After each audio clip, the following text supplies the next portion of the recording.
ಒಂದು ಕಡೆಗೆ ಮುಖ್ಯಮಂತ್ರಿ 5 ವರ್ಷ ಇವರೇ ಇರ್ತಾರೆ ಅನ್ನುವಂಥ ಚರ್ಚೆ ನಡೀತಾ ಇದೆ, ಅಥವಾ ಡಿ ಕೆ ಶಿವಕುಮಾರ್ ಮುಖ್ಯಮಂತ್ರಿ ಆಗ್ತಾರೆ ಅನ್ನುವಂಥ ಚರ್ಚೆ ನಡೀತಾ ಇದೆ. ಹೊರಗಡೆಗೆ ಎಲ್ಲೆಲ್ಲಿ ನಾಯಕರುಗಳು ಹೋಗ್ತಾರಲ್ಲ ಅಲ್ಲಿ ಜೈಕಾರಗಳು ಮೊಳಗ್ತಾ ಇವೆ. ಇನ್ನು ಪರಮೇಶ್ವರ್ ಬೆಂಬಲಿಗರೂ ಕೂಡ ನಮ್ಮ ನಾಯಕರೇನು ಕಡಿಮೆ ಇಲ್ಲ ಅಂತ ಮುಂದಿನ ಘೋಷಣೆಯನ್ನು ಕೂಗ್ತಾ ಇದ್ದಾರೆ, ಮುಂದಿನ CM ಘೋಷಣೆಯನ್ನು. ಚಿಕ್ಕಮಗಳೂರಿಗೆ ಬಂದಿದ್ದರು ಪರಮೇಶ್ವರ್, ಆ ಸಂದರ್ಭದಲ್ಲಿ ಮುಂದಿನ CM ಪರಮೇಶ್ವರ್ ಅನ್ನುವಂಥ ಘೋಷಣೆಗಳು ಬಂದವು, ಜೈಕಾರಗಳು ಮೊಳಗಿದ್ವು. ತೋರಿಸ್ತಾ ಇದೀವಿ ನೋಡಿ. ಮುಖ್ಯಮಂತ್ರಿ ಪರಮೇಶ್ವರ್ ಸಾಹೇಬರಿಗೆ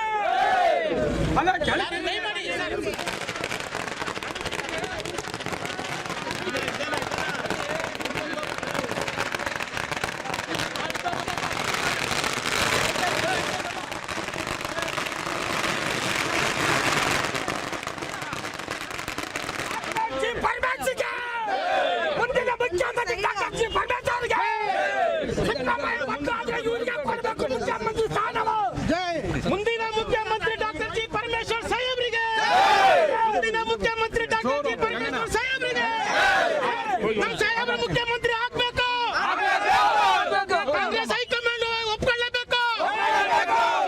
ಇಂದಿರಾ ಗಾಂಧಿ ಗೆಲ್ಸಿರೋ ಕ್ಷೇತ್ರದಲ್ಲಿ ಪರಮೇಶ್ವರ್ ಸಾಹೇಬರನ್ನ ಮುಖ್ಯಮಂತ್ರಿ ಮಾಡಲೇಬೇಕು ಹೈಕಮಾಂಡ್. ಭಾರಿ ಜೋಶಲ್ಲಿದ್ದಾರೆ ಅಭಿಮಾನಿಗಳು, ಯಾಕಂದರೆ ಘೋಷಣೆಗಳ ಮೇಲೆ ಘೋಷಣೆಗಳು ಮೊಳಗ್ತಾ ಇವೆ. ಇದಕ್ಕೇನಾದರೂ ಪರಮೇಶ್ವರ್ ಒಂದು ಚೂರಾದರೂ ಪ್ರತಿಕ್ರಿಯೆ ಕೊಡ್ತಾ ಇದ್ದಾರೆ ನೋಡಿ. ಹಾಂ ಅಂತಿಲ್ಲ, ಹೂ ಅಂತಿಲ್ಲ.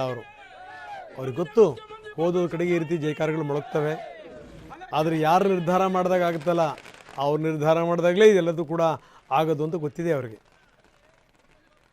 ಚಿಕ್ಕಮಗಳೂರಿನ ಹಿರೇಮಗಳೂರು ಹೆದ್ದಾರಿ ಬಳಿ ಈ ರೀತಿ ಅಭಿಮಾನಿಗಳು ನಿಲ್ಲಿಸಿ ಘೋಷಣೆಯನ್ನು ಮೊಳಗಿಸಿದರು.